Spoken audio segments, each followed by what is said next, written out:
Berita utama, Gerakan 28 Armada DLHK Aceh Barat angkut 113 ton sampah pasca Idul Adha. Berikut laporan selengkapnya.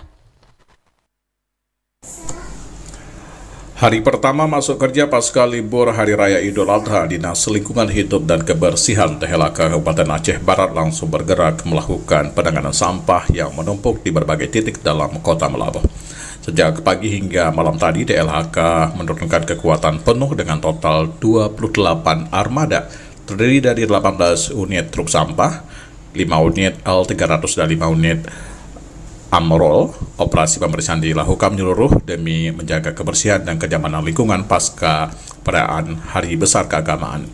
Bupati Aceh Barat melalui Kepala Dinas Lingkungan Hidup Kabupaten Aceh Barat, Bukadi SD, mengatakan bahwa total volume sampah yang berhasil diangkut pada hari pertama ini mencapai 113 ton. Jumlah tersebut meningkat signifikan dibandingkan hari-hari biasa.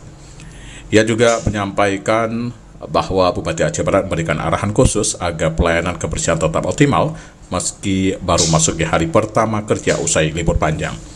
Pihaknya juga menghimbau masyarakat untuk terus menjaga kebersihan lingkungan dengan tidak membuang sampah sembarangan, serta memisahkan sampah organik dan non-organik, terutama pada momen-momen Hari Besar Keagamaan yang cenderung meningkatnya jumlah limbah secara drastis. Reporter RRI Melaboh Dimas Fuadi melaporkan.